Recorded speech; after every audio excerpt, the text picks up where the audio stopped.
Steel boots stomping, crashing the floor. Two wild Yinzers kicking through the door. Loud like a jag-off at a pins game fight. Brace yourself, this ride ain't polite. Two dumb Yinzers, loud and proud. Heads in the clouds, voices in the crowd. Chaos brewing, they don't play nice. Hold on to your iron and grab your prime anti-slice.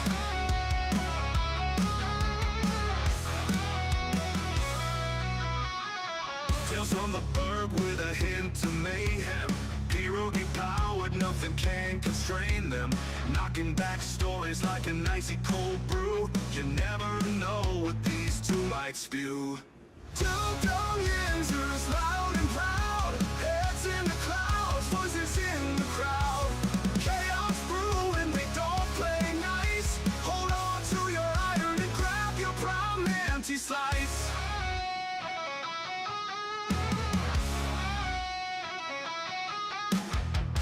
From the bug with a hint of mayhem. Pierogi powered, nothing can constrain them.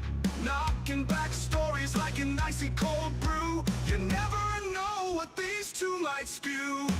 Two dumb Yinzers, loud and proud. Heads in the clouds, voices in the crowd. Chaos brewing, they don't play nice. Hold on to your iron and grab your prime anti-slice. Rivers collide where the laughs always flow. Black and gold thunder everywhere they go. The madcap kings breaking every mold. With two dumb Yinzers, the stories don't get old. Two dumb Yinzers, loud and proud. Heads in the clouds, voices in the crowd. Chaos brewing, they don't play nice. Hold on to your iron and grab your prime anti-slice.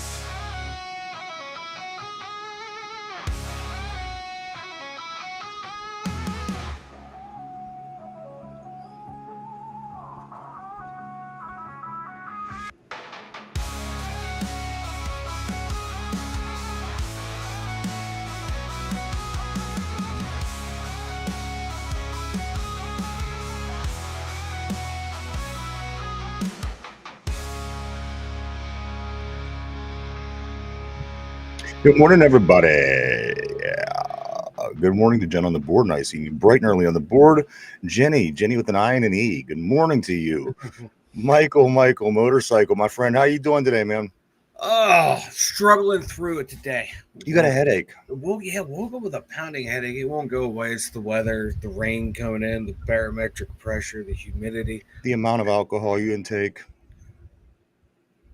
Yeah, I hydrated. All right. I'm good there. I had to stop and think. I was like, no. It's just one of those headaches, man, that you can just feel in your entire brain. Did you take anything? No.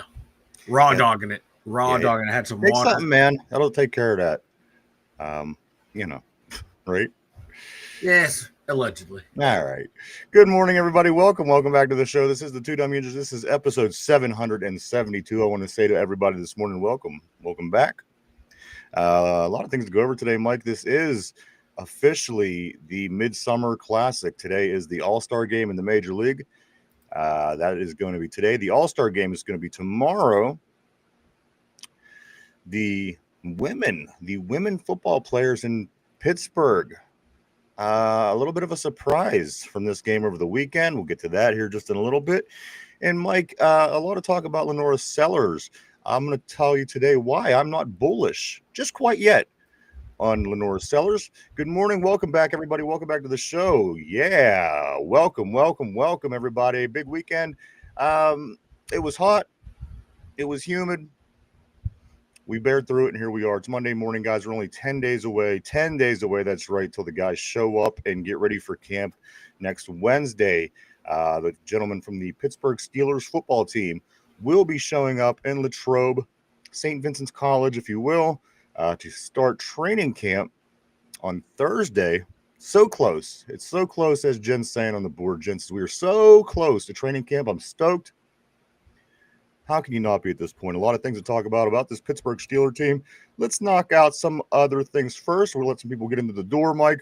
Pirates, they stop an 8-game losing skid the day before they go into the All-Star break. You got to remember, this is the team that won 6 straight just a week and a half ago, shutting out St. Louis in every single game in that series. They go on to play the American League teams on the road. Mike, they went 0-8 until yesterday. They managed to salvage a win to finish it out. 2-1. The Buccos beat the Twins yesterday to put the Pirates at 39-58 at the Midsummer Classic. If you're into watching home run contests like I am, it's basically the slam dunk contest of Major League Baseball. And in the home run hitting contest, we do have O'Neal Cruz from the Pittsburgh Pirates. The guy could hit the ball a mile. I can't wait to watch this. He, along with Junior Caminero from Tampa Bay, Byron Buxton from Minnesota, Brent Rooker from the A's, and Jazz Chisholm from the Yankees. I'm sorry, and Ronald Acuna Jr. from the Braves. That's the lineup tonight if you're going to be watching the home run hitting contest. And then tomorrow for the big game, the big Midsummer Classic, if you will, Paul Skeens will have his second start in as many years. Last year's rookie season, he did start in the All-Star game for the National League, Mike, and he did get the nod once again. He just wrapped up his 300th career strikeout just before the All-Star break happened. He'll be facing off against Tariq Skubal tomorrow in the big All-Star game. Mike, if there was not these two gentlemen in the game, I wouldn't give two shits about this Midsummer Classic. But I do realize that these guys have a lot of potential and a lot of talent. And, of course, Paul Skeens, his numbers will tell you, except his win-loss numbers, will tell you that he's the best the game has ever seen, possibly. So it's going to be really exciting. Tonight, 8 o'clock on the home run hitting contest. Tomorrow, 8 o'clock on the All-Star game. And I got to be honest, Mike, after I broke it down, I think the Pirates are only 8 or 9 bats away from having a really competitive team that could compete for a World Series. That's it? Oh, that's easy work right there. They could easily get those bats in. And you want to know what's pathetic? They, with the pitchers they have, on tap, the pitchers they have stockpiled, they can get those bats, and they can get them right now if they wanted to. Mm-hmm. Like, if you pull up the list of the guys, not only our starters, but people that we have in the system, people that we have coming up, we have pitchers. And this is one thing I always said, you need pitchers, but you need a couple bats at least. Come on, get a couple guys. Get some. What are you going to do with 30 good pitchers? A smart organization would have all these pitchers and start trading them for, bats. Not the Buccos. They're always doing things ass backwards. And one more thing I do want to say before we move on from baseball, Mike, they are going to be, from what I understand, I don't see this officially, but I've seen it 3 or 4 different places. So don't tar and feather me if I'm wrong. But the Major League Baseball is going to be testing out the robot umpires tomorrow in the All-Star game. This has really grabbed my attention. I can't wait to see it in action. What is it going to be? Is it going to be like one of them Optimus robots? Is it going to walk out there? Is it just going to be a camera somewhere in the back that does all the work? What's it going to be? It radios into the umpire, whether it was a ball or strike. So it has, like how it's overlaid over the screen, how we see it's balls and strikes. That info gets relayed to the umpire, like it's a ball or a strike. The umpire does not call balls or strikes with this technology. So I want to see this. I got to be honest, Mike. I hope this is a thing tomorrow.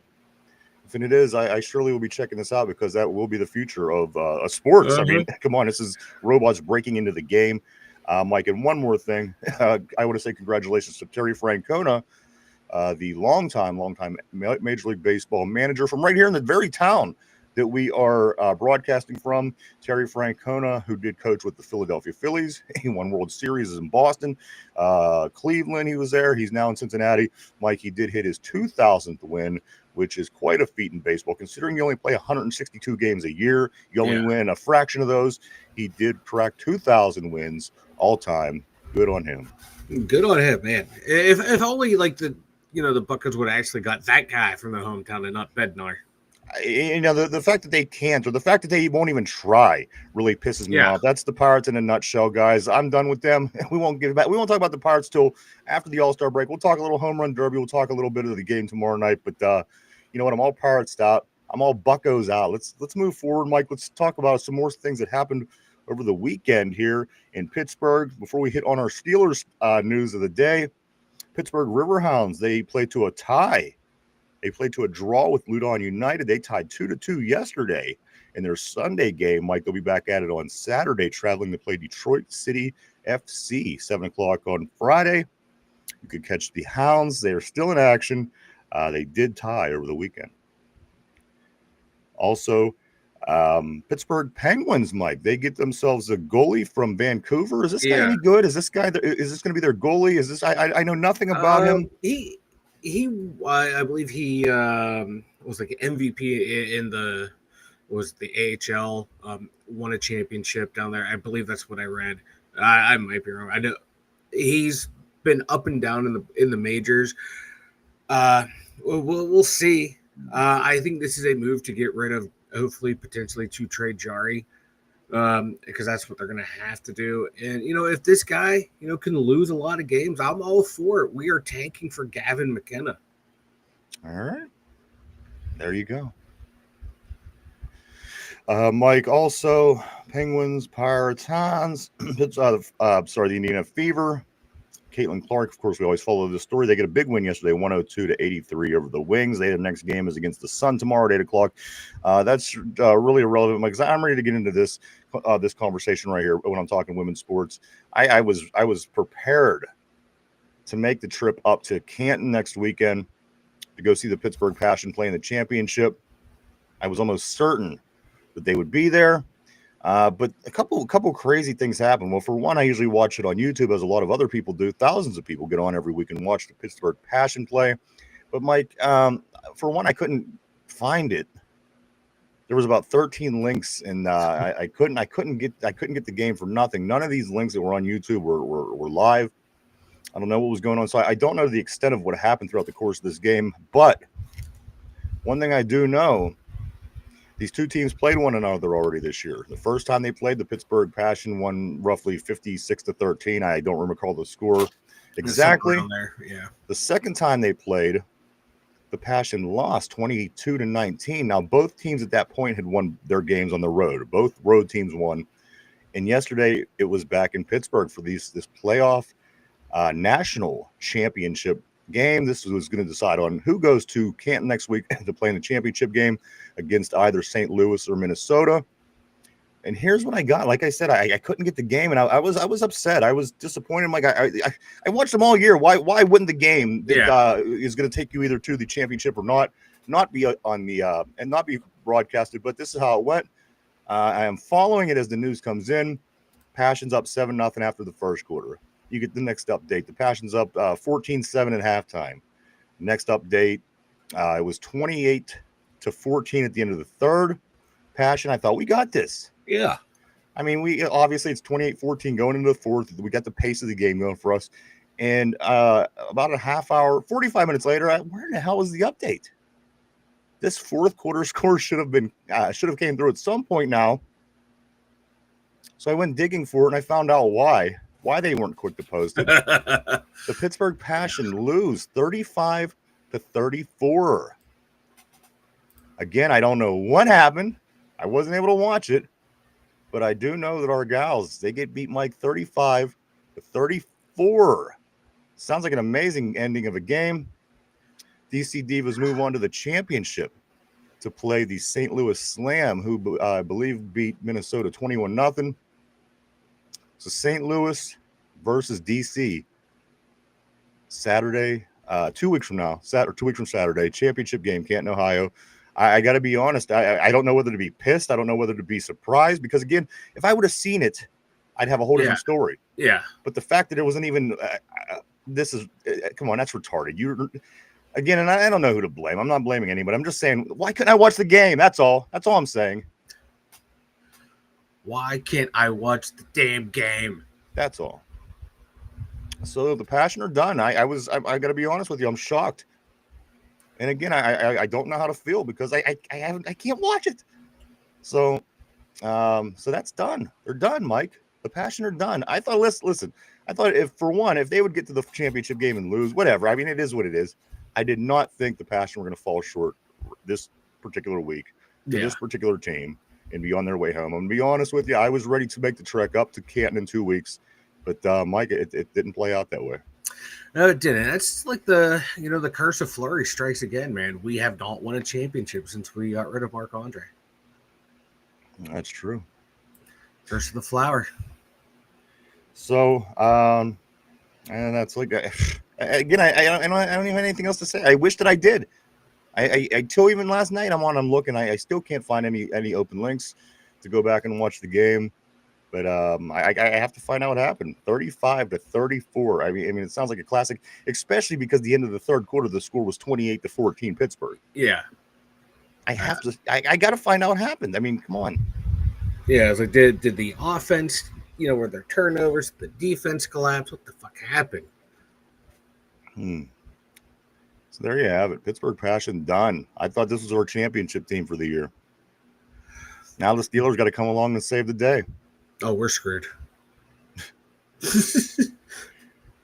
And I just want to say just go back to the Fever because I did kind of skim over them. The Fever are 11-10, Mike. The Fever are 11-10. I don't know how much further I'm going to follow them. Again, I'll follow women's basketball a little bit, but just because I do. But to make this a daily story, I might be dropping the Indiana Fever for now. But I am heavily into women's sports, so I'll certainly keep on top of it and let you know any kind of updates that do happen. Mike, one more thing before we do start into our Steelers and our sports. So Derpy, you know how he's into this Superman and these superheroes, and he does his show, and he sees these nerd fests. And I mean, I got to admit, it's kind of cool if you're into that. One thing that I noticed about Derpy, he had a picture up over the weekend of him, and I don't know if it was his family, maybe some friends, but they had went to see Superman the movie at the drive-in last week. The Superman movie, yeah. So get this. There's the picture there. There's a picture of the crew. There's an older woman, a younger guy, blah blah blah blah blah blah blah. All these people, and then Derpy dressed in a Superman costume. Hell yeah! He hasn't taken that Superman costume off since would you, since he went up to Comic-Con or whatever it was? Yes, I would. And here's the thing about Derpy. You ever see like those movies like where there's that one kid that always wears the Superman costume like every day, no matter what, wears it? Yeah. Think of Daddy Daycare. I don't know if you remember this movie, Daddy Daycare, with Eddie Murphy back in the day. I think it was where that little kid, he always wore the Flash costume. That's what Derpy looks like. Every time I see him now, he has that suit with the cape and everything. So I seen Derpy. He was at the drive-in movies with his cape on, and nobody else in the picture had capes on. Nobody in the background had capes on. Derpy's dedicated. Yeah, he sure is, man. Dedicated fan. Gosport the team. Gosport team. Gosport team. Good morning, Ralph, my friend. How are you today, sir? Always great to see Ralph on the board. Good morning, everybody. This is episode 772. Picklesburg over the weekend, Mike. I'm not a big pickle fan. I got to be honest with you. If they make it Chickensburg, you better believe I'll be downtown, right in the middle of things. Picklesburg over the weekend. People were riding a mechanical pickle. That's right. If you were ever in a bar where there's a mechanical bull and you see people riding that bull, they had a mechanical pickle downtown, Mike, for Pickles Fest. Again, Chicken Fest, maybe. Hamburger Fest, definitely. Taco Fest, no way I'm missing it. Taco Fest, I'm there. But it was Pickle Fest, Mike, and again, you could have rode the mechanical pickle had you gone down to Pickle Fest. I'm not going to ride the pickle. You're not riding the pickle? I'm not riding the pickle. No. I'd like to see you riding the pickle with that skullet. Skullet flowing in the back like this. Look at Vanilla Face on the pickle, man. Why's the guy Jamaican? I don't know. Of course, the question would be, why wouldn't he be Jamaican? That's true. Hell yeah. They got 12 jobs, man. This is just one job, man. That's true. Like, it was like the one guy, dudes at my house, they delivered a new stove for me. And they were just sitting there bullshitting. Oh, yeah, man, we work here. Then afterwards, we work there. I'm like, Jesus Christ. Are you guys living the stereotype? Yeah, that's not no stereotype. They really have a lot of jobs. I know. Good morning, John. John says he wants to see Jen ride the pickle. Finch isn't around today. Maybe he went down to ride the pickle. Nobody knows. Maybe that's why he's not here. He had a little accident around the pickle. Jen says, I saw the mechanical pickle. I would love to ride the pickle, she says. I think I'd rather pay attention to what's going on the board today. This is getting good. Right? I'm just going to read their interactions. I know. Shit, man. I'm just going to read messages all day. Yeah, Rolf. I mean, come on, man. The thing that pisses me off the most, okay, you win, you win, you lose. That is what it is. But the fact I couldn't pull the link up anywhere. No links were live for this game, this Pittsburgh Passion game. And this is all I talked about, but in my personal time all last week about how big this game was. I was excited. I was getting ready to go to Canton next week. And I couldn't even watch this Pittsburgh Passion game. I'm pissed. How do you drop the ball like that? I don't know who's in charge, but they dropped the ball, Mike. Come on, that's the biggest game of the year for his team. Now they're done. So if you didn't get to watch them in this game, I mean, that's it for you. So whoever dropped the ball, I don't know who it is, but come on, if you're how do you fuck that up? How do you fuck that up? Just put it up on YouTube like every other week, every other game. Yeah. So that's that. I'll see y'all tomorrow. No, so let's get into some football talk, everybody. Of course, 10 days next Wednesday, the guys will be showing up at St. Vincent College in Latrobe to get ready for training camp. And on Thursday, training camp will be underway. And once training camp's underway, guys, I mean, July 31st, we have an NFL game on our television between the Detroit Lions and the Chargers. So, beyond that, the ball's rolling. We're excited. Everybody's excited about this. Pittsburgh Steelers in camp next week. Getting it underway, Mike. And let's get into some Steeler talk. Let's do it. It's been 5 years. 5 years since the Pittsburgh Steelers had won their division.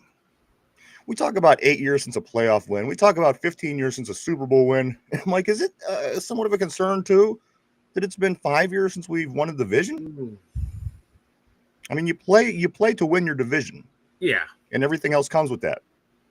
Yeah. How long ago did Ben retire? What, 5 years ago? Yeah, about 5. Coincides with that, yeah. So, give or take. I don't think he won his last year, but yeah, putting it into context, it is concerning, but no, because we are technically rebuilding. We're cycling through, rookie quarterbacks and washed quarterbacks. So it's not that concerning. We're trying to get back to that spot. Good morning, Phyllis Steele. What's up? He says, what's up, you black and gold psychos? Cheers, my friend. How are you today, sir? Jen says, Derpy wearing a Superman costume. Look, he better. That's all I got to damn say is if he wears that stupid cape around him everywhere he goes, he better wear it to camp. And I want pictures. I want a lot of them. I want Derpy with the picture in his Superman outfit with Aaron Rodgers. I want him on the phone with us while we're on the show, and he's at camp. This is what I need. I need this to be set up like this. He needs to be there with us on the phone, and we need to give him direction because obviously he has trouble putting plans together like this. We'll be on the phone and we'll be instructing him exactly what he needs to do while he's there. So let's make sure we get it set up that way on August 2nd. Oh God. I don't even know the week that falls. It may be on the weekend, but I don't know. But if we got to figure something out. I got to have him on the line while he's there. Maybe he just yell out random obscenities at people, but whatever the case may be, he needs to be on the line with us during the show live at Cam. We will work on that, everybody. I think that could be a lot of fun. What else do you want to get into? Let's get into this. We do know that Jonnu Smith will be wearing number 81. That was figured out since the last time we were here as well. Number 81 is the number for our new tight end. One of our tight ends, Jonnu Smith.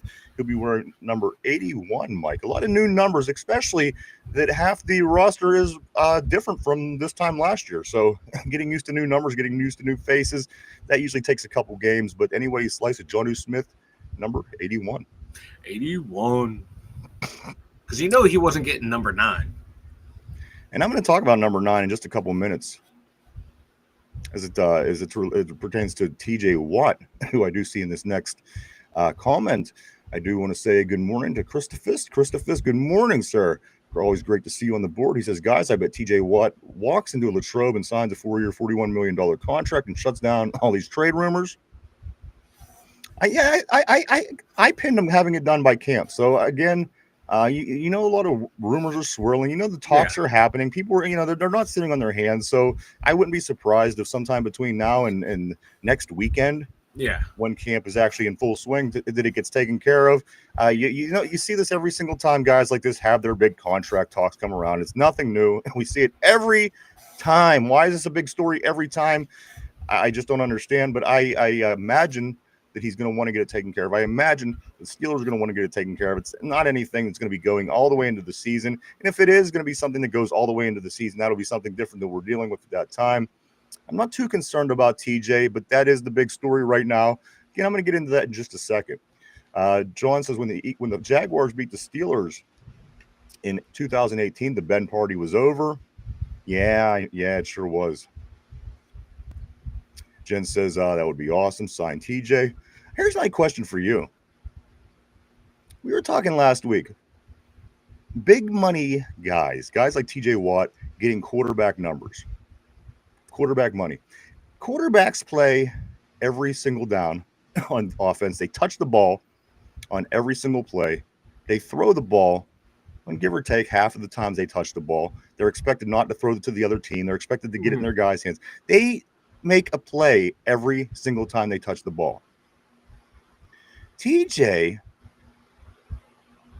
in the last 5 games of the season last year, now granted we weren't winning, but our quarterback still found ways to get the ball into the receiver's hands, move the ball downfield, score some touchdowns. Okay.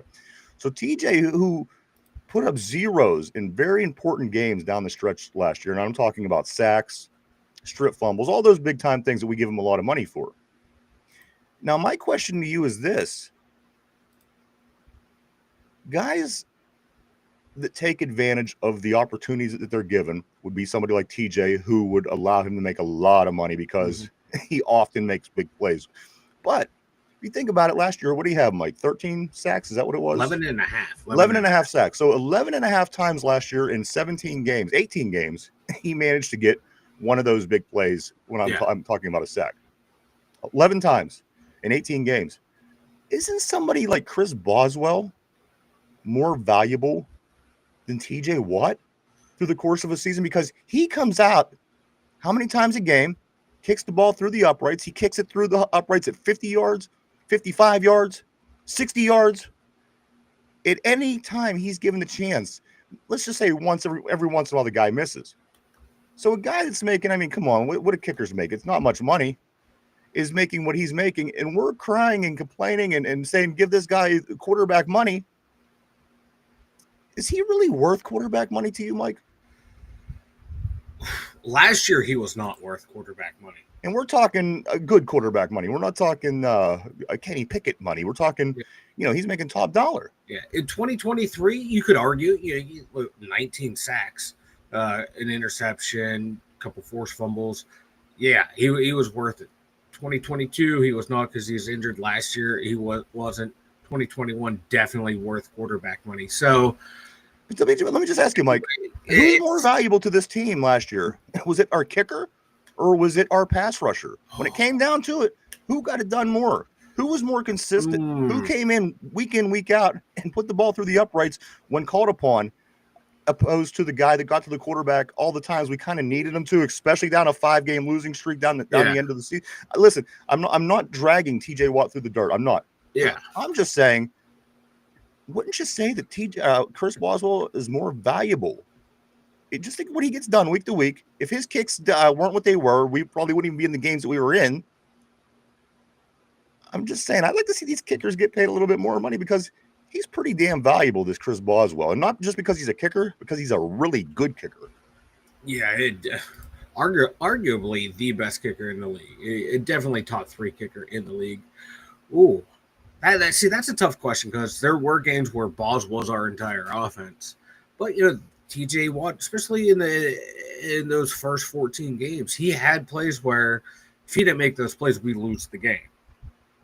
So it's as did our kicker. As did our kicker. Yeah, that's what I'm saying. That's why it's like it's So hard in the big to, picture, who has more value to the team? Not money wise, but what they bring on the football field every week. So this isn't a big debate. I'm not saying that kickers are.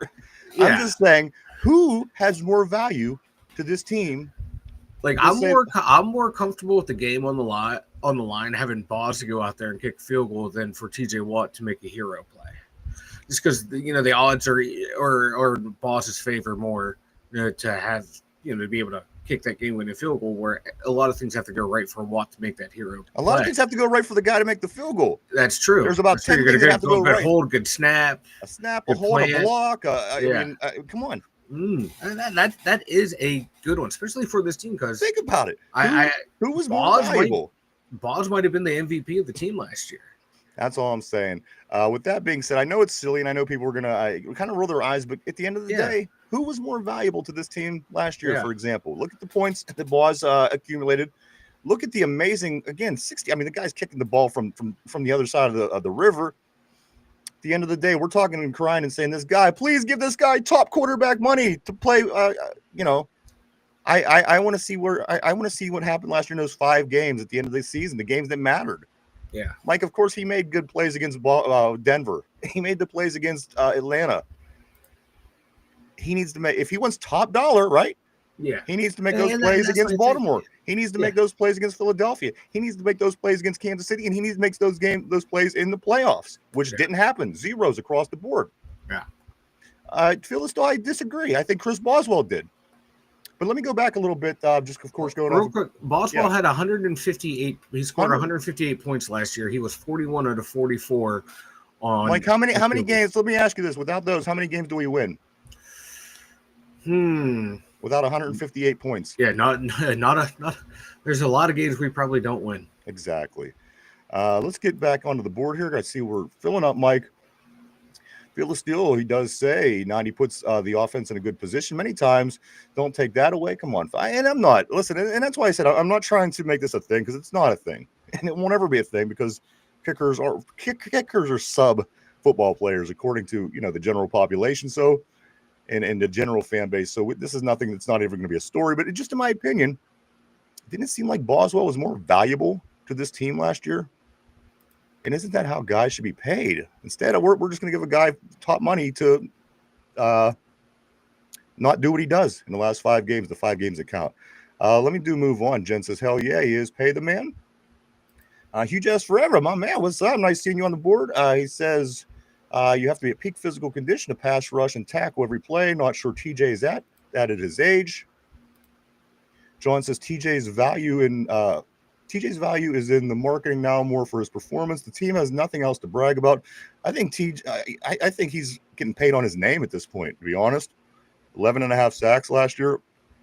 Disappeared in the big games. I don't know. Again, listen, I'm not shitting on him. I'm just saying. Just minor observations, if you will. Fearless Steel says, and again, in the last 5 games, everybody played bullcrap football. And when bullcrap football is being played, who's at fault? The players or coaches? Mark Malone, what's up, brother? Mark Malone says, how many fumbles did Watt for? I don't know. He had I had it. He had 6 forced fumbles last year, but he had none in the last 1, 2, 3, or none in the last 1, 2, 3. He's making 6 plays. All right, let's see. He had 11 sacks and 6 forced fumbles. He's making 17 plays through the course of 17 games. Is that worth top dollar to you? Is that worth giving you what top quarterbacks, guys that are MVPs, guys that are getting their teams to the Super Bowl, guys that are winning Super Bowls? Those 17 plays, is that worth that to you? With getting paid the same as what these people that are again getting MVPs on individual play and championships on team play. I wouldn't mind paying him if I knew I'm getting another, 17, 19, 22 sacks. I mean, nothing is guaranteed, of course. But, but I'm just saying. We're everyone. Of course, it's not our money, so everyone's like, hey, give him the money. But I don't know. Huge Ass Forever says, and watch that wild card game, Queen, Highsmith, and TJ. Hey, don't get me wrong. I'm not saying anything good about any of these guys. I'm just saying the guy that's demanding to be the highest paid player in his position. all time. I expect a little bit more from Mike. I expect him to be Superman in a I do sense. too. And I said that same thing about Ben. On the show, I'm on record saying I expect that out of star players. We held Ben to an extremely high standard. Why? Because he was the quarterback and the highest paid player on the team. We held Debo at one point to that standard. Same thing with Polamalu. Go across across town. We held Crosby and Malkin to those high standards. Why? Because they're the highest paid and the best players on the team. And you know what? They were all rightly, criticized when they didn't perform, and they were all rightly praised when they did perform. The difference is between all those guys and TJ Watt. Look at their playoff success. I'm not talking about wins and losses. You just go and look at their playoff performances. Some people are great regular season players, and then you have others that are not great playoff performers. And right now, Watt's showing he's not a great playoff performer. He's allowed to go out there and make plays. He's allowed there to fight through double teams. I didn't make a play through the last five games of the season. Zeros across the board. That's not what the best player at that position does in a 5-game period against teams that you might want to you might really need his services against. And it's just excuse. Like, I'm a big TJ Watt fan. Don't get it wrong. I like him. I think he's a damn great player. But you got it. You have. This comes with the territory. You get criticized when you don't make the plays. You can't be praised. You get criticized if you're making top dollar and you're not. Exactly. I want my top guys to play the best when it matters most, and when they don't, I'm going to criticize them for it. We're all going to sit here and criticize the coach, but we don't want to criticize our players. You got to do both. Everyone is to blame, and everyone has their share of the blame. And just because we like the guy doesn't mean we can't blame him. He might be my favorite Steeler on the roster, but I'm still going to. Wouldn't you want him to do better? I want him to. Yeah, I want my star players to play like That's what I'm saying. You can't be happy with what it was that we've seen last year. Even with 11 sacks, even with whatever 6 or 9 or whatever forced fumbles, you got to want more from this guy. If he wants Patrick Mahomes money, if he wants money like these guys that you constantly hear about the great success that he's bringing his team. Again, people say, well, he's only playing. Well, again, if he's only playing this position and he's not touching the ball every time, maybe he might not be worth the money that Patrick Mahomes or one of these guys is making. That's all I'm saying. But again, go ahead, Mike. If you want to finish that point, then we are going to. No, I'm just saying, like, I want him to do better in the playoffs. I'm critical of him because I know he can do better. Because I've seen him do better in the regular season. I've seen him beat double teams in the regular season, but all of a sudden, come playoff times, he can't do it. He can't beat one-on-ones in the playoffs. Like, come on, bro, you can do it. What's the disconnect? And I don't want to hear the offense. There's times when this team comes out of halftime after the offense controlled the last 8 minutes, scores a touchdown, get a field goal, whatever, go into halftime. They've been rested that whole time, and the defense gets dog walked in the first possession of the second half. So that argument goes out the window too. It's like you got to step up in crunch time, and he has some great crunch time stats in the regular season, but late in the regular season, in the playoffs, he got to continue to do it. Same thing with Cam. Same thing with all these. You can't reward the guy if his play is declining, as it did in the last 5 games. That's all I could go by is how his last 5 games went, because of course that's his last 5 games. There's nothing beyond that, and that shows me that he was unable to bring top play. At crunch time when it came down to it. Again, these other guys are, what's Saquon Barkley doing in the big game? The guy's jumping over guys backwards. What's Patrick?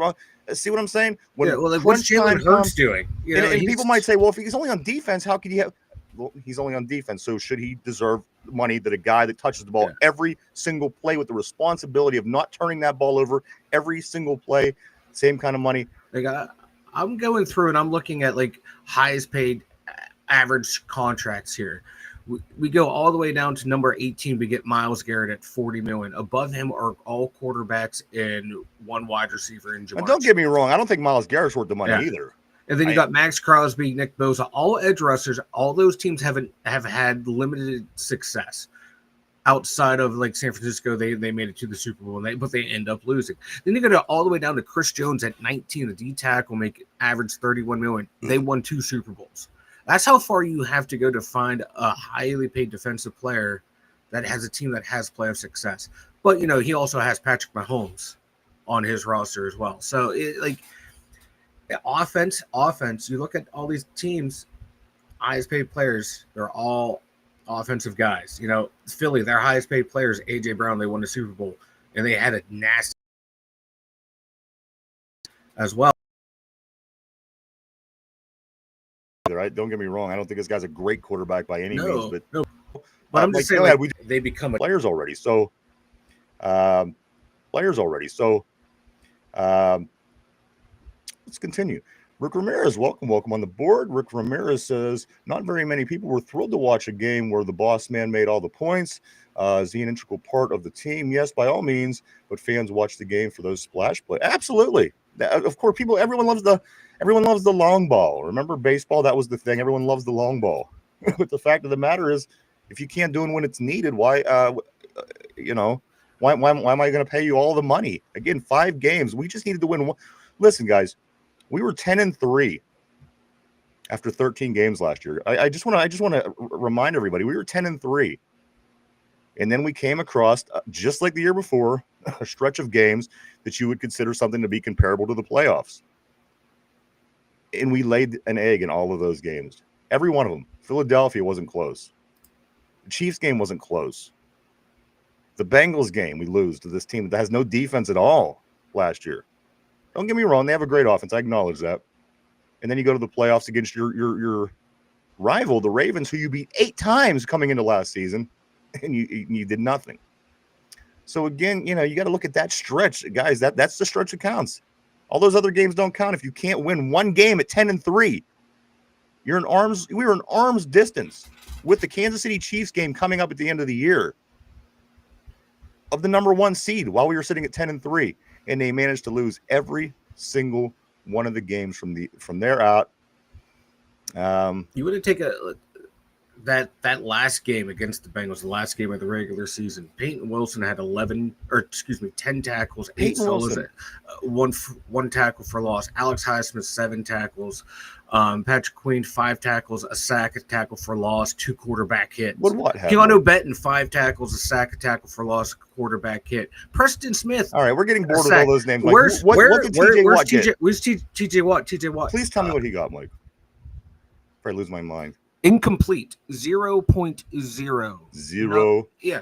So to say like everyone didn't play ball is those guys balled out, guys. Guys, Peyton Wilson had 11 tackles that last game of the year. What's the problem?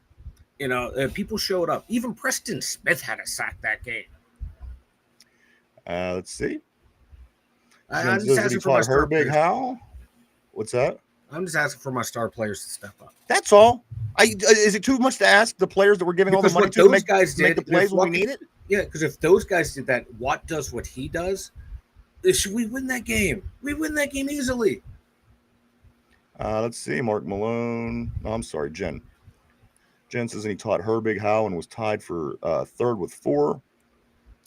Mark Malone. Watt had to play injured 3 games. The thing is, everybody's injured at that point. But everybody's injured at that point. The NFL, show me a guy that isn't hurt around week 13, believe me. Yeah. Jen says Matt Williamson said 9, and the next was 5, and 3rd, 4 tied. So, I'm seeing 6 on ESPN stats for forced fumbles. So, I don't know who's right, who's wrong there. All I know is I want to see him. I want to see it in the game that we need it. That's all. Yeah. Again, it's like beating up the weak kid in school. If I get all my forced fumbles and sacks against the Broncos and the Falcons, what good's that going to do me in the playoffs? Oh, wait, it didn't do good for us anything in the playoffs because we got crushed and we didn't do anything then either. Again, guys, listen, I'm not coming down on what. It's just the point of the day. The point of the day to me, while all this is going on, it just kind of puts it into perspective a little bit for me whenever you take a look around at what's going on. Let's see, Phil the Steel says is going 500 year in, year out and not winning divisions nor conference titles since 2010. Not time to move on. You're right. I agree. Big John Stud, middle name Mud. TJ has a 30-second playoff highlight. Big names, cash step up on the big stage. Come on. If you do look at TJ Watt's playoff highlight film, it's pretty one small. Fumble recovery for a touchdown. It was a nice play against Kansas City. It was a nice play. I'd like to see maybe 1 or 2 more, maybe, being that it's been 8 years since we won a playoff game. One big play in the playoffs in 8 years is what we're giving the big money to. Again, listen, don't get me wrong. I want him. I want to give him the money. I want him because I'm just trying to make sense of some things here. That's all. Okay. Bingo Mike.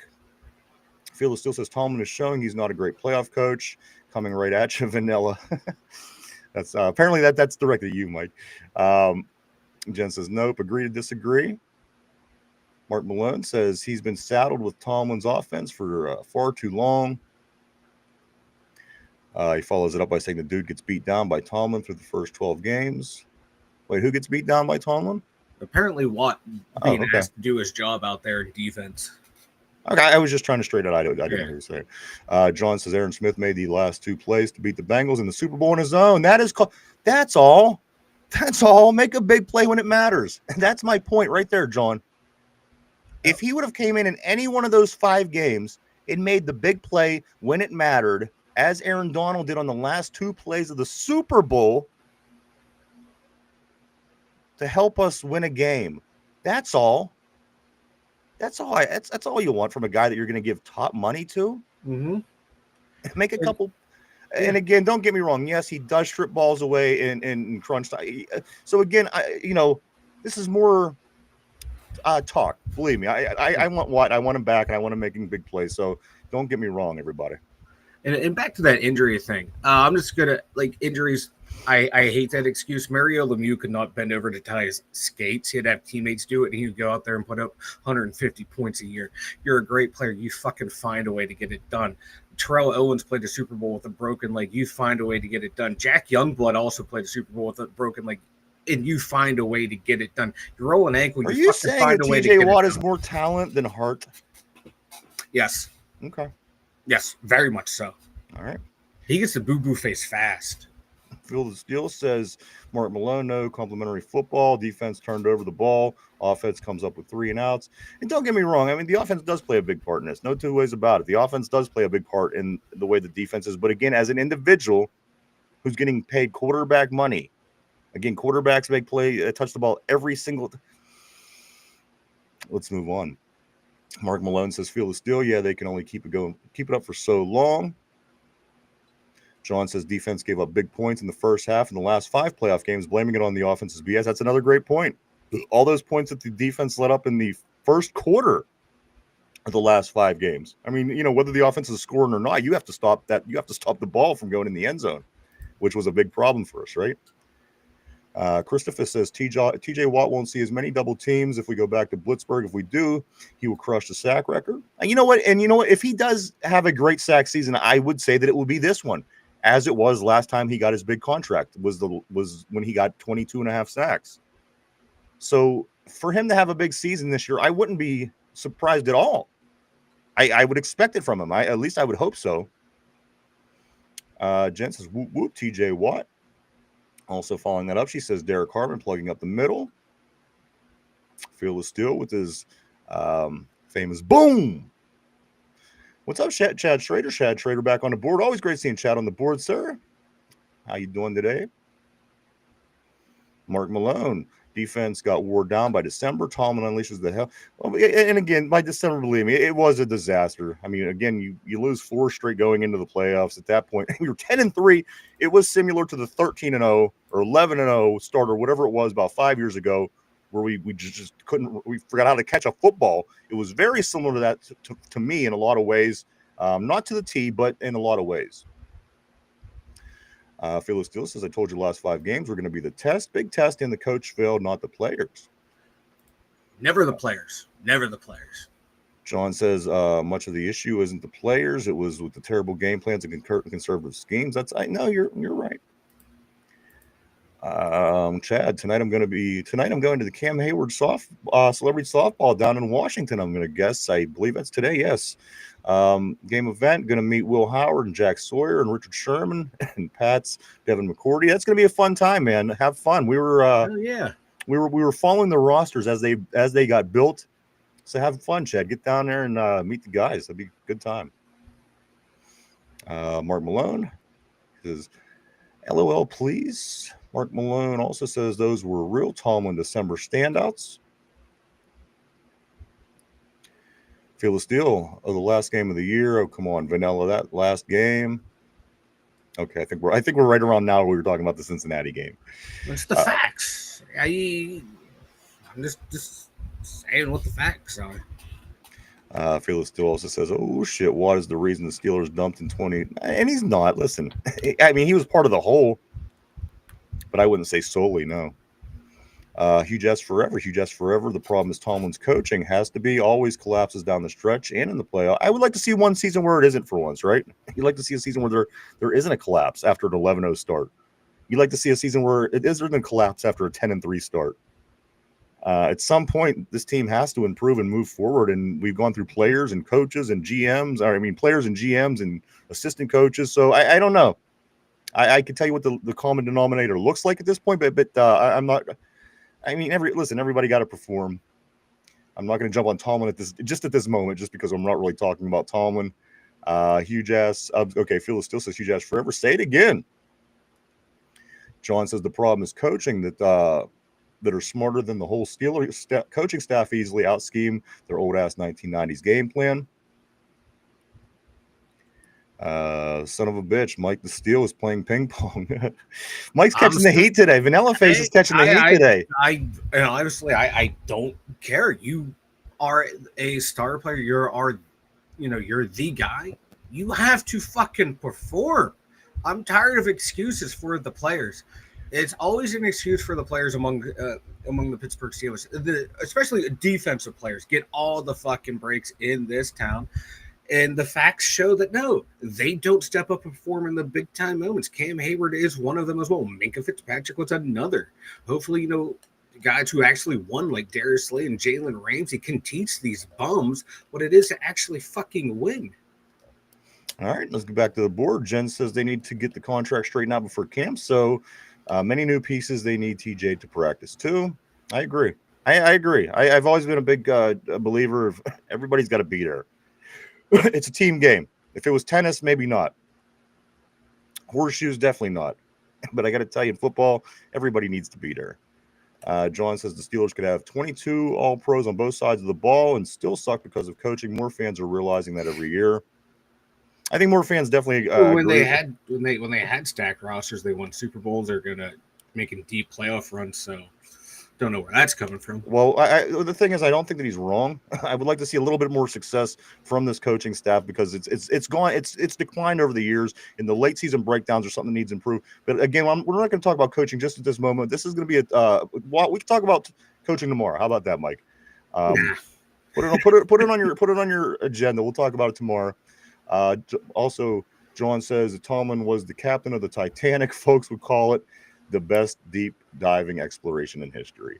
So there you go, guys. TJ Watt, a lot of conflicting opinions, and that's what they are. They're opinions, guys. And again, they are all accepted and they're all welcome. And I thank you. And there's a lot of different things to say about the situation. So I'm hoping that in the next week and a half, 10 days, give or take, we get this situation figured out with TJ Watt. But I'm just telling you what I expect to see if we do give him this amount of money. Otherwise, he's going to make, the plays that he makes, and he's going to walk off in the sunset and be a rich person forever. I want it to benefit me a little bit. Come on, dude.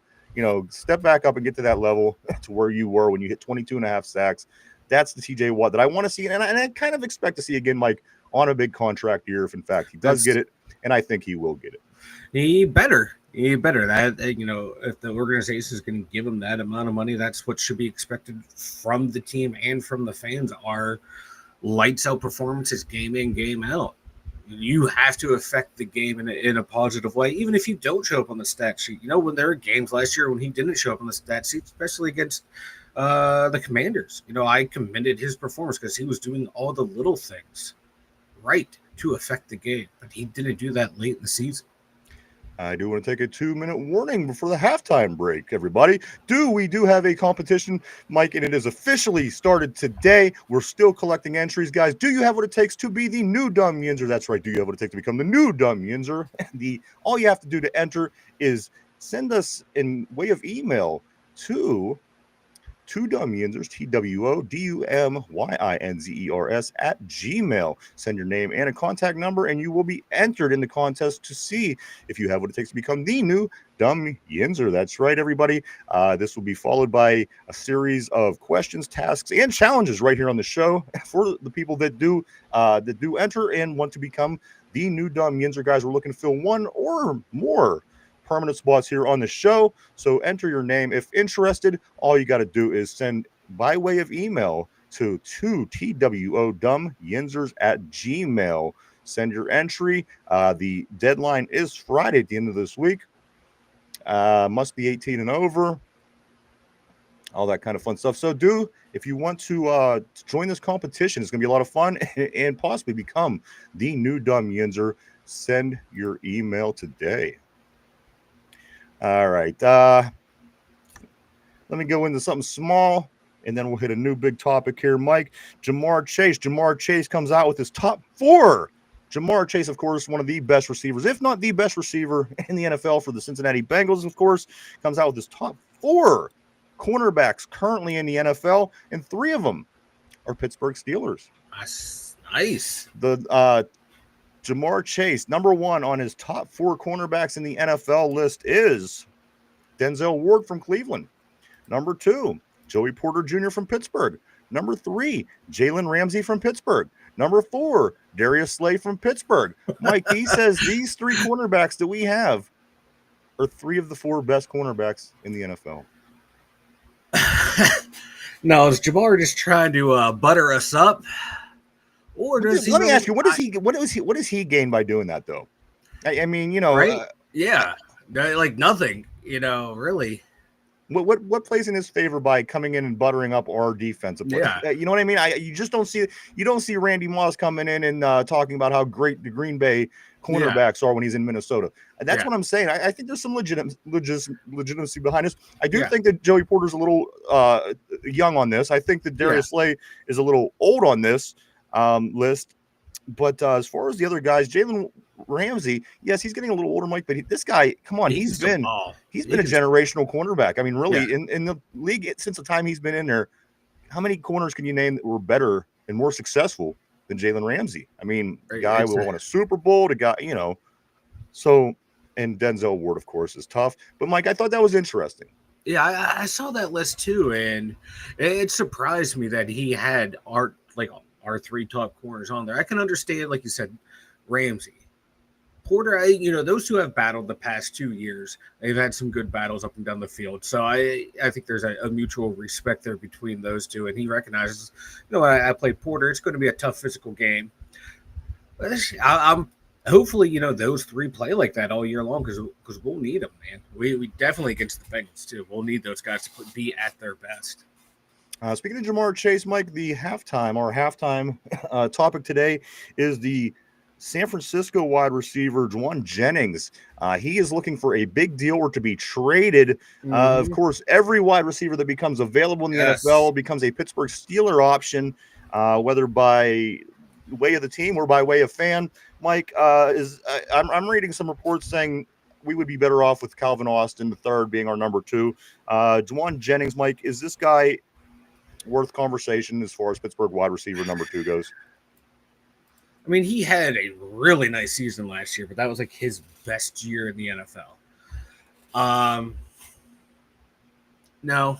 Right now, no. I just rather run with what we have on offense, see what happens. Like it. Well, I'm just not a big fan of Juwan Jennings. Like outside of that system. If we had a tried and true offensive system that I knew we can just plug him in and go, I just don't know. I just haven't seen a whole lot of them. Stuff I seen I liked last year, but again, that was a really nice offense they have, a really nice scheme that they have out there to get their receivers open. So I'd worry that production would drop, and if he wants another new contract, is that going to offend TJ Watt? So it's best to just roll with what we got and pick up some from free agents. I think that there's better people out there, to be honest with you. If I'm looking to grab that position and if I'm going to go all in on that wide receiver 2, Juwan Jennings would not be the guy I would go after. Again, as you said, he did have a pretty good season last year, but at this point, I'm not chasing Juwan Jennings down. I'm just not. No, I'm not, because he's going to want a new contract, or are we going to want to extend him out? Because they just reworked his contract last year. Now he wants it reworked again. Like, is he going to be that guy that after every year he wants a new contract? So I don't want that headache.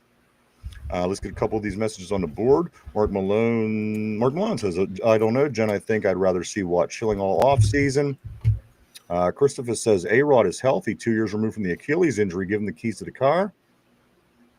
And John says Rodgers is currently ranked 21. I think, a couple comments that were said so far. We're going to do a lot better with Aaron Rodgers. I think that we're hoping so that we won't need Chris Boswell to kick through as many field goals as he had in the past. But at the end of the day, he still is a 42-year-old quarterback in a league of young men that are very fast, very talented, and a lot of them very smart. So, that still leaves the questions to be asked. But again, you got to say, Mike, we felt this way about Russell Wilson last year. We thought things were going to be better. And the fact of the matter was the Hall of Fame quarterback that did come here led us to the same exact results that we've been getting with the previous group of guys who were, I think, less than stellar. We could all agree. Let me get let's see, our next, Mike, couple of things I do want to touch here on our third quarter segment. The Steelers. All right, Mike, I just wanted to clear a couple things up.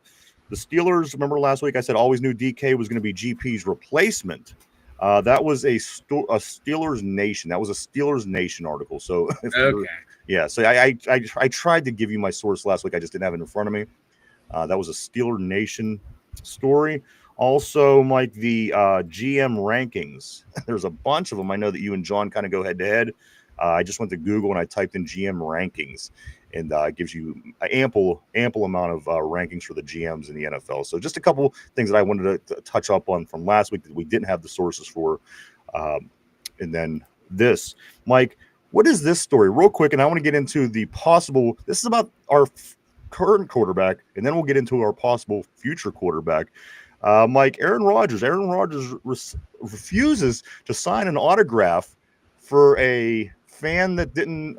Did you catch any of this story? Yeah, it's an autograph. What I saw, it was like an autograph hound, an autograph seeker. Those guys just want to get the autographs, turn around and sell them. Mm-hmm. And he's like, no, I sign for fans and fans only. I don't sign for autograph seekers, because a lot of these guys, you can figure out who. You see them enough, who the autograph hounds are. You're like, no. Well, Mike, can we say the same thing? We pay to see football players that win, and we don't pay to see football players that don't win. I mean, why is he being such a dick? Sign the thing. Who cares? Yeah, he doesn't have to sign if you don't want to. He doesn't, but I mean, he's a pro player, and people come to you for autographs. I mean, get over yourself. Yeah, if you know someone's a dick, why would you sign something for a dick? Again, why would I go watch a football game if I know the guy that plays a day? Come on, it's. I don't think this is that big of a deal for it to even be an article. To be honest with you, no. I don't know. So that's all I had on that, Mike. And this is a couple. One more thing, real quick. The Steelers, they've been to Super Bowl 10, Super Bowl 30, and Super Bowl 40. Mike, this is Super Bowl 60. Something the Steelers have done more than anybody else. Yeah. Has been to a Super Bowl with a 0 in it. Of course, Super Bowl 20 was the Bears-Patriots. Super Bowl 50 was the Broncos-Seahawks. Mike, Super Bowl 60. The Steelers had the chance to reach their fourth Super Bowl that ends in a number 0. Hey, if they do it, we'll take it, right? Yeah, hell yeah, I'll take it. Fuck it. Of course, winning number 10, losing number 30, and winning number 40. All right, guys, my big thing today. Well, let me grab a couple of these messages real quick here. All right. John says Rodgers is currently ranked 21. Christopher says that means nothing. Jen says can't wait for the season to start. Let's go Steelers. Get used to it. All right, let's jump back on here, guys. My big topic of today is this, Mike. Lenore Sellers. You brought this to my attention. And since then, I've seen a lot of people going on about this guy. So I checked out his highlight reel. I did the next logical thing. And I got to be honest with you, the highlight reel is somewhat impressive, but I have problems with it as well. The fact that now the SEC has this tape, I want to see him this is the big year of Lenore Sellers. If he comes out this year and does any worse than 18-7, which isn't great, I'm beginning to wonder. But again, I love his escapability. I love his elusiveness, and I love his speed. However, this would be the year to watch, Mike. Also, I want to see his lowlights. I want to see his lowlights. I want to see when he fumbled the ball. I want to see what his interceptions looked like. I want to see on plays that he wasn't successful. Those are the plays I also want to. I mean, everybody's highlight reel looks good. Oh, yeah, exactly. You know what I mean? I can find a Kenny Pickett highlight reel that's going to make you like, oh my Right? God, this guy was the Yep. shit. Mm-hmm. So, again, after one season, granted it was his freshman year, but now the league has his tape. The league knows what he brings to the table. This is the year for me that I want to see what Lenore Sellers brings. Also, what else? Why only 18 touchdowns? Again, yes, he was a freshman, but from what I seen in the highlights, I would have thought the guy had 35 touchdowns. Yeah. Because again, I mean, the guy's moving, nobody can catch. He's popping in, he's getting caught, he's pulling out of tackles, escaping, making magic play. Again, it was impressive. Don't get me wrong. But I want to know why there wasn't more to it. I want to know again. I mean, 18 and 7 on touchdowns and interceptions. I mean, that's roughly 66%, give or take, 2/3. So there's going to be a lot of things, Mike, before I become bullish on Sellers. Now, let me ask you this. With the guy across the table from him, the guy that's going to be competing to probably be one of the higher quarterbacks drafted in this, of course, Arch Manning. Let me ask you. I mean, we had this conversation last week. I think Finch said Randy Moss. You know, he was great, but his son isn't. If I was a gambling man, and listen, right now, I'm not saying that I would take Arch Manning over Sellers. I'm just kind of giving you what I think. Yeah. If I was a gambling man, I would think Arch Manning is going to be prepared beyond recognition when his time comes to step under center in the NFL. Because why wouldn't he? Hasn't every Manning you ever seen play the game been, even the retard that played in New York, haven't they all been prepared beyond? I mean, these guys are smart guys. Don't get me wrong. I'm not saying Randy Moss wasn't smart or his son isn't smart, because I don't know. But I'm just saying I've never seen a Manning that wasn't prepared more than anybody else on the field. These guys, again, I think you're just going to get a consistent career player who does some great things throughout the course of his career. Again, Lenore Sellers, Mike, he kind of gives me this vibe of everybody else is coming out now. And until I think that he's any different than anybody that's coming out, and a lot of them are just average at this point. You get a couple of these athletic quarterbacks, but again, they're not really knocking down the doors when it comes to the Super Bowl. You can say Jalen Hurts, but I don't put him in that category with some of these younger cats that are coming out. These fast, you know what I'm talking about? These fast athletic quarterbacks. So again, I need to see more Lenore Sellers before I can make the call. I want to see some of the lowlights. I want to see some of the things. And again, if he doesn't get more than 18 touchdowns in his second season, that'll be a concern to me. In 3, as I said, Mike, the league will be aware of him, of course, now when they play South Carolina this time around. Manning, Sellers, 2 amazing quarterbacks that could possibly come out in next year's draft in Pittsburgh. We don't even know. We don't know. One's a freshman, and so, I mean, come on. These guys are very young. Yep.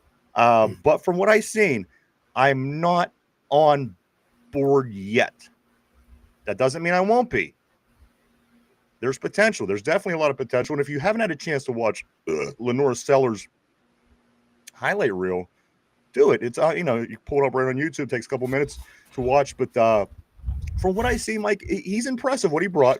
Yeah. But I got to see more from this guy before I decide if he's going to be my franchise quarterback. And the point that I'm making is whoever gets Arch Manning, their franchise quarterback, they're going to have a good one for long term, in my opinion, unless the weirdest shit happens and it doesn't work that way. But again, if I'm a gambling man, I would say that this Manning kid is probably, just because of this right here, and I don't know if he inherited it from his family or from aliens or wherever, he's probably going to be a pretty damn good smart quarterback. And 9 times out of 10, you want your quarterback to be smart. But again, Mike, I'm not counting out Sellers. I'm just not as bullish as I can be. But that could change. That could definitely change. I'm very interested to see how this college season plays out for both of those young men heading into the draft in Pittsburgh in 2026. Yeah, for Sellers, I want to see that obviously that completion percentage increase right there. Like you said, he was just like his first year as a starter. His freshman year, regular freshman year, he didn't play. Last year, I think redshirt. He, 18 touchdowns, 7 picks, like you said. Did take a lot of sacks. I had like 33 sacks. I want to see the completion percentage improve. Sacks, tried to limit that, but, the offensive line, I don't know how good their line is. But he also, almost 700 yards rushing, 7 touchdowns. So he has that escapability. I just want to see the accuracy improve. Yeah. And that's like the big thing right there for a lot of young quarterbacks is getting that accuracy up because he has a cannon for an arm, has the legs. Can he get the accuracy? I saw some of those highlights too where pinpoint accuracy on some throws and other throws that receivers had to, it was like if he was on the run or getting chased around, the throws were a lot better. Yeah. If he stays in the pocket and has open time, that's a concern to me. I want a guy that could, why is when you have opportunity or you have time and your guy's open, why is the ball not going directly to him? That could be a big problem at some point if not addressed. Right there, like hopefully the coaches see that, and then that's something that should be cleaned up with the coaches. They should recognize that right away. Is okay, we're going to work on that's foot placement, rotating your hips through the throw, little mechanical issues like that, because if that gets cleaned up, then you should see that completion percentage move higher and higher and higher. And then, did he have the time with the line? So that's all that's going to play into place there. A lot of people like him because you see the good stuff and you see some of the stuff that can be worked on. You're like, oh, God, if I can get my hands on you and just tweak this, tweak that, minor little things that's not going to fuck with your throwing motion, but just setting your feet right, which I watch a lot of quarterbacks break down film. It's one thing they preach most in the pocket is setting your feet. Get your feet set. You got to get your feet under you. Yeah, and you see some of these guys unless that are mobile. Unless you're a freak like Jeff George, you can just flick your wrist and throw the ball 1,000 yards. But like I do want to see how Sellers does. I want to see how Manning does it in his first full year as a starter. Absolutely, he was just coming in and out. I want to see how those do. Listen, if he doesn't play it down, I don't want him. Yeah, I got to see how he plays as well. Obviously, yep. And I'm going to read John's next comment.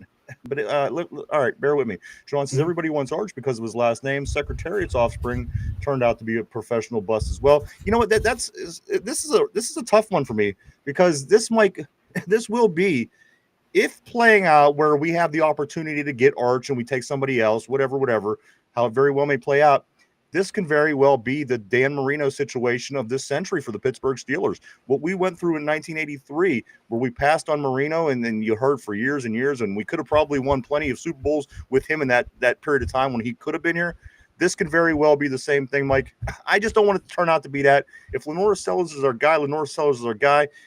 But I just don't want to sit back if we don't win Super Bowls for the next 10 years.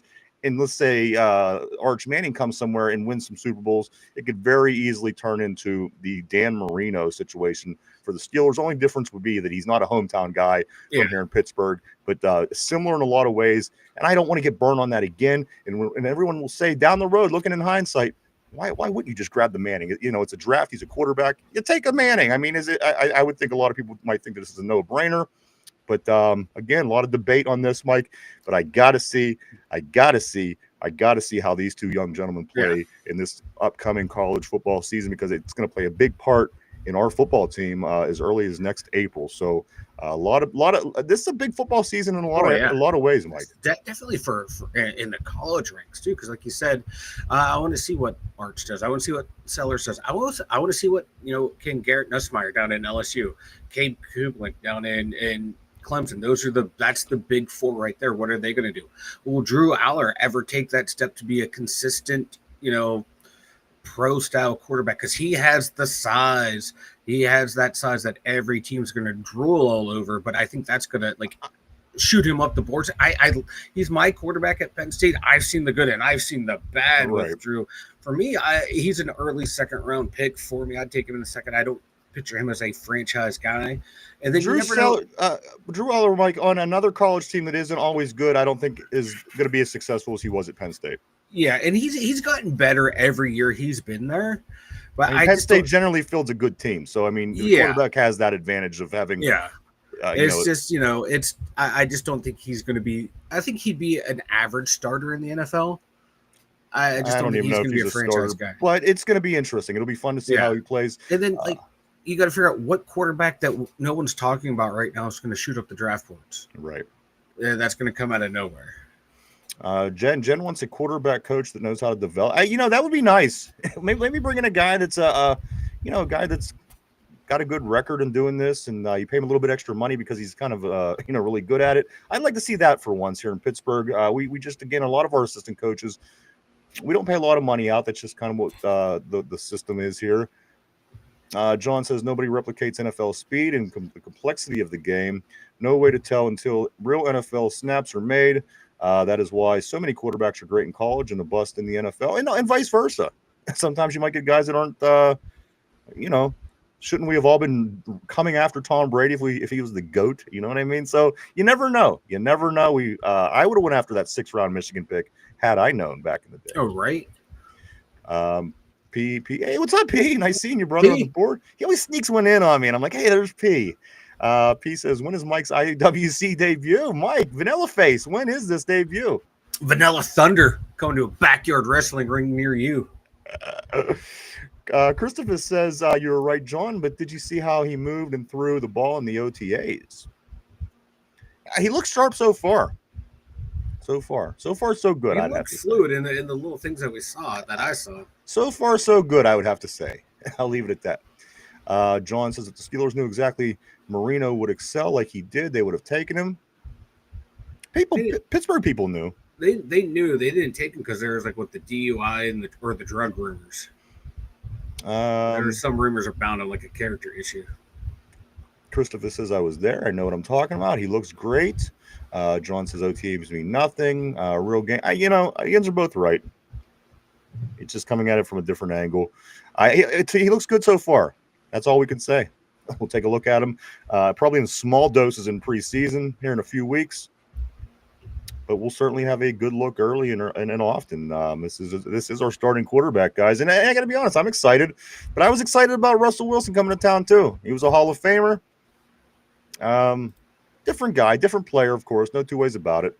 But I was excited about the last guy as well. So I got to see I got to see these guys on the football field. But I'm excited. No two ways about that, Mike.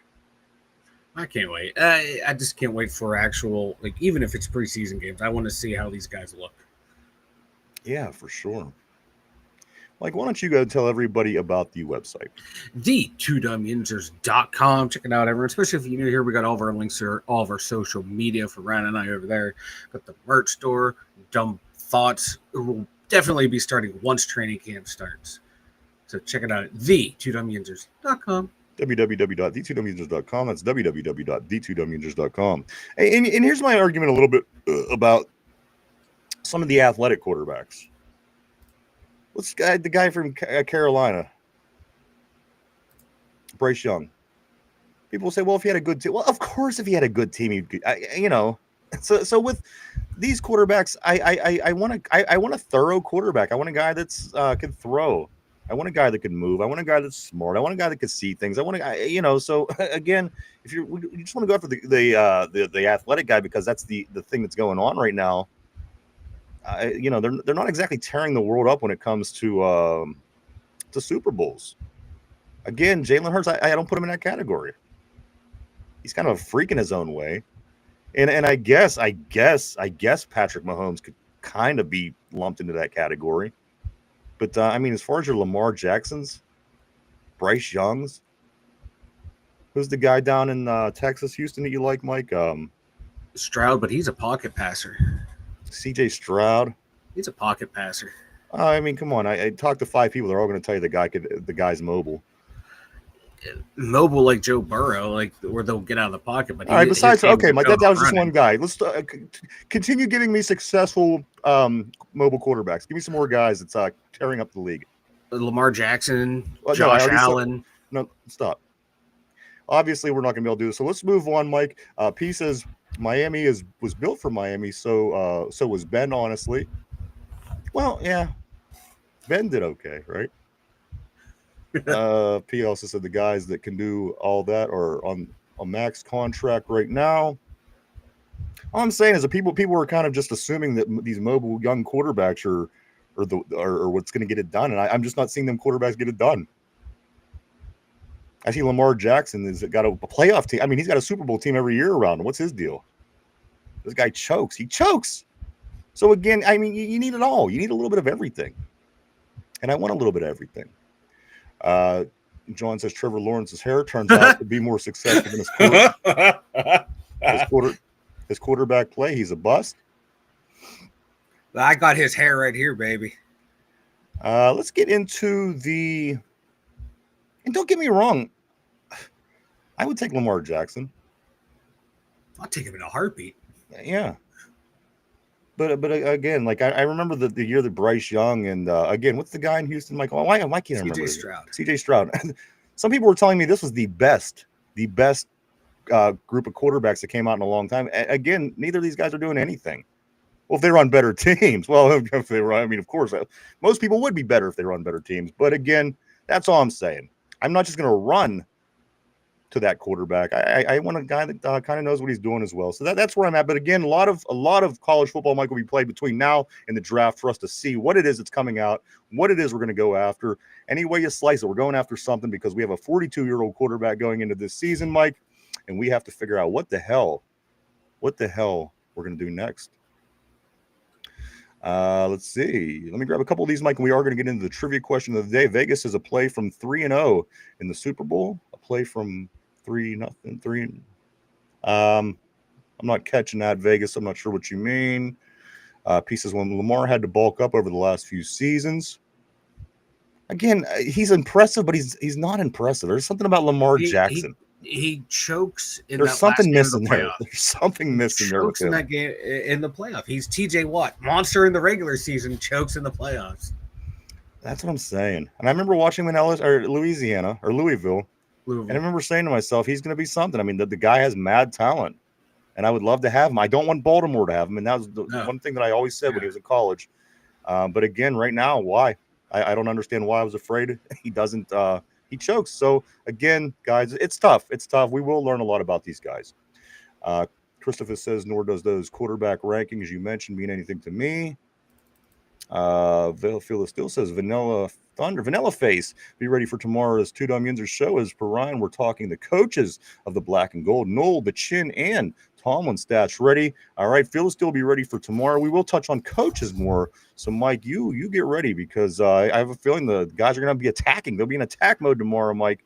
But you know what? Right now, let's attack the trivia question of the day.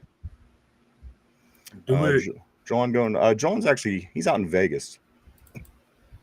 I don't know, John. I don't think you're coming in from Vegas to see the see camp, are you? Let's see, Vegas. John does say no to Jackson. The stud D coaches know how to play him in the postseason. The Ravens fans are in a worse position than the Steeler fans.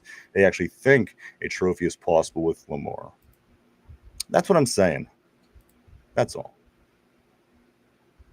Question of the day. Here we go, everybody. This is a question about Steeler draft picks, Mike.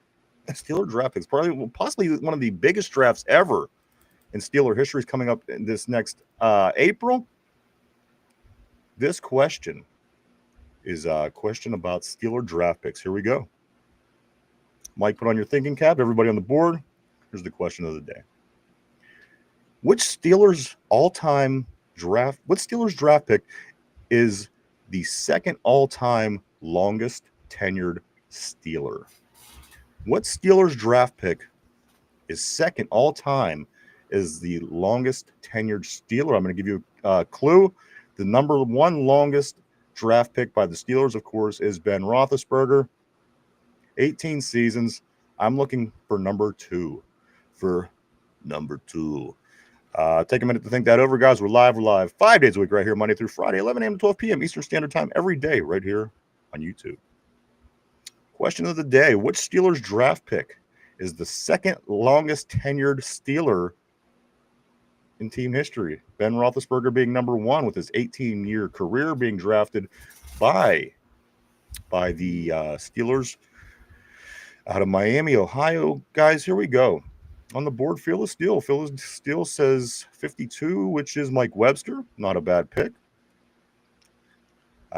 Question of the day. Which Steeler is second all-time, longest tenured? It was actually a Steeler draft pick. Mike, any guesses? What's your thought process? I got a couple. Okay. Webby was up there for me because I know he played for a long time. Okay. Cam's up there as well. He's been here for fucking forever. Mm-hmm. Andy Russell, I know he was on those bad 60 teams, played in the first 2 Super Bowl teams. I can't remember when he retired. Those are my top 3 right there. I'm going to go Clam. Clam is the second Clam. longest. I'm going Clam because ever since we got Clam, we ain't won a playoff game. Mike, is this your final answer? Final answer. All right, I'm going to lock Mike in. Mike, you were locked in on Cam Hayward, guys. He's saying no clue. Question of the day once again. Which Steeler draft pick is the second longest tenured Steeler of all time? Big Ben Roethlisberger being number 1, 18 seasons. Mike is saying Cam Hayward. On the board, Field of Steel says Mike Webster. Give it another second or so, and then we will give the answer here, guys. Again, the question, which Steeler is the second longest tenured Steeler that was actually drafted by the Steelers? Big Ben being 1. We're looking for number 2. Let me answer. Let's get a couple of these comments in real quick, Mike, and then we will reveal the answer. Jen says, Vanilla Thunder is when my thighs slap together. Mike, you have that problem, and that's why we call you Vanilla Thunder, right? Phyllis Steele says, Vanilla, don't cheat. Don't Google it. I wasn't Googling it. I like that. I know now he has the sunglasses. You don't know what he's doing over there. P says it's the coaching more than Lamar, in my opinion. The Ravens don't flip that switch in the playoffs. The Ravens are very similar to we are in their Steeler in their coaching as well. I would agree. I think. Yeah. I mean, come on. Is there many things that you wouldn't be able to put John Harbaugh in the same category that we put Mike Tomlin in? Yeah. Like it's scary how similar those two are. Because it is. What a lot of Steeler fans say about Tomlin, the Ravens fans bitch about the same thing I know. with Harbaugh, man. I know. Christopher says, well, I hope I see all of you Yinzers in Ireland. He's guessing TJ Watt might be that person we're looking for. TJ gets another contract. He can buy the parking lot. All right, guys, question of the day. We'll start getting ready to wrap things up. Which Steelers draft pick is the second longest tenured Steeler all time? Of course, number 1 is Big Ben with his 18 seasons. Every one of those 18 seasons been in the black and gold, guys. Number 2, Mike, you had said Cam Hayward. Yeah. Also on the board, we see Mike Webster. Mike, the final answer, the correct answer to the question of the day, the second longest tenured draft pick of the Pittsburgh Steelers is Mike Webster. Just 1 season less than Ben. So tip of the headband to you, P or Phil. Absolutely. Phil says, we are not the Ratbirds. He says this with many exclamation points. So don't compare us to those Ratbirds. Them shitbirds are not us. Stop saying it. But we're a mirror image of each other, bro. Absolutely. We are. They built this team to compete with the Steelers. No two ways about it. And we, in turn, continue to build our team to be competitive with them. We got to win this division. That's where it all starts. We haven't done it in about 5 years. Hopefully that could change this year. We're due for a big division win. We are black and gold. Boom! That is what Phil the Steel says on the board. Also, P says Ravens are very intelligent. Pigeons, on the other hand. Vegas says, I'm glad it wasn't a kicker. And it wasn't a kicker, even though Gary was here for a long time back in the day. It was not him. The second longest tenured guy, Mike Webster. Yeah, baby. Mike, anything before we do start getting ready to wrap things up for today? Let's see. Let's go with, what do I got here? Oh, yeah, this is a fun little science thing. NASA saved Voyager 1. They were able to revive frozen thrusters from 24 billion kilometers away just by sending signals through space. I saw that over the weekend. Well, that's a little interesting. I like all these space things. You know, the thing about space and the thing about quantum and the thing about micro and all these things, there's never any way to confirm any of these facts. It's all the facts we were given, but that's all the space things that there's no way to ever confirm. All the really microscopic shit, but hey, it be what it be. Jen says Webster is the reason I'm a Steeler fan. That's pretty awesome. You know what? A lot of his family are still right here in the area. Matter of fact, his kids are all very local. My thing is this, Mike. If you want to check out the NFL flag football championships, which is the young people, ESPN this weekend coming up, Mike, Friday, Saturday, and Sunday, the flag football championships, which flag football is becoming big in America all of a sudden. Women, girls in high school, they do flag football as an official sport, and of course you see it beyond. I do like flag football, Mike, and you know me, I like to watch these weirdo sports that everybody's not into yet. So I will be watching flag football championships this weekend.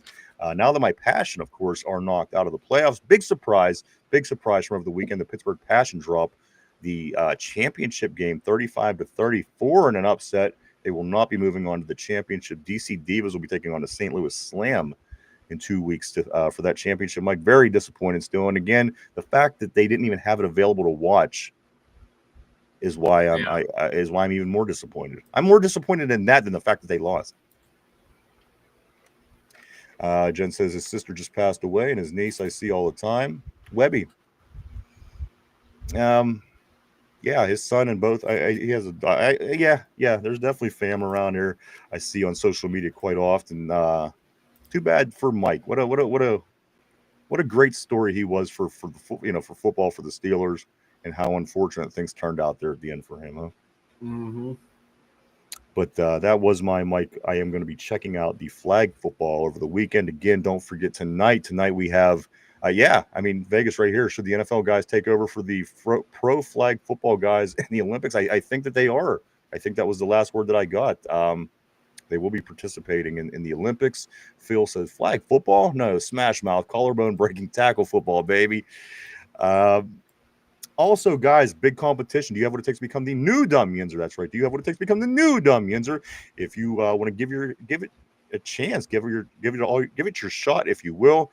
You could, between today and Friday, enter your name into the hat just simply by going to Two Dumb Yinzers. That's TWODUMYINZERS at Gmail. All you have to do is leave your name and a contact number. We will contact everybody who enters with detail. If you have questions, you could also email us at the same address. Again, entries will be accepted until Friday. So once we get a list here at the end of the week together, Mike, we'll start putting the plans together for the gauntlet that it's going to take to win this competition. But if you feel like you have what it takes to become the new dumb Yinzer right here on the show, a box right underneath Mike, enter your name. Enter it today. Vegas says breakdancing is in the Olympics. Why not flag football? That's kind of a good point. But you know what? At least, I don't know. If football ain't, I think at least flag football should be. There should be some degree of football within the Olympics. Why not? If we play all those other countries' garbage games that obviously don't make as much money as ours do, or have the popularity that ours does. But you know what I do like, Mike? I like when they ski down the side of a mountain with a rifle. They ski, shoot. There's just some kind of excitement about a guy skiing down the side of a mountain with a rifle in his hand. I don't know. Right? I mean, this is this guy gonna. I don't know. It just seems like coming with a squirrel in his mouth. Right. Looks like a recipe for disaster. I guess that's why I kind of get into it. Also, Mike, what else do we got? You can follow us. Do go check out our social media. We are available on all social media: Facebook, X, Instagram, Threads. Check us out at all those places. Also, Mike, what else? I got the competition home run contest tonight. Check out O'Neill Cruz and all the contestants going at it tonight in the home run contest. That's at 8 o'clock. All-Star game, of course, is tomorrow. Paul Skeens will be back starting on the hill in that game tomorrow. So check that out. Mike, anything else, man, before we wrap it up? I got nothing. It's a fun show. Yeah, a lot of good stuff today, guys. A lot of great comments on the board, as always. We want to thank you guys. I want to thank everybody for everything. And you guys on the board always bring it. We wouldn't do it without you guys. Thank you so much. I want to say thank you to everybody that's at home watching. Maybe you're in the car listening. Maybe you're at the gym with your earbuds in, or maybe you're even at your house watching on the big screen TV. If I am, I'm sorry about the glare. Or if you are, I'm sorry about the glare. But besides for that, Mike, I think that's everything for me today. I'm glad you said something I didn't know that. Thanks, no problem. Vegas, thank you guys. Thank you so much for everything. Before you take off, if you get a chance and you haven't yet, hit the like button, hit the subscribe if you haven't. It helps us out. We appreciate everything. Mike, speak now or forever hold your peace, sir. All right. For Mike in the Steeler Central Mobile Studio, for myself, everybody will be back tomorrow at our regular time. Enjoy the home run hitting contest tonight. For Mike.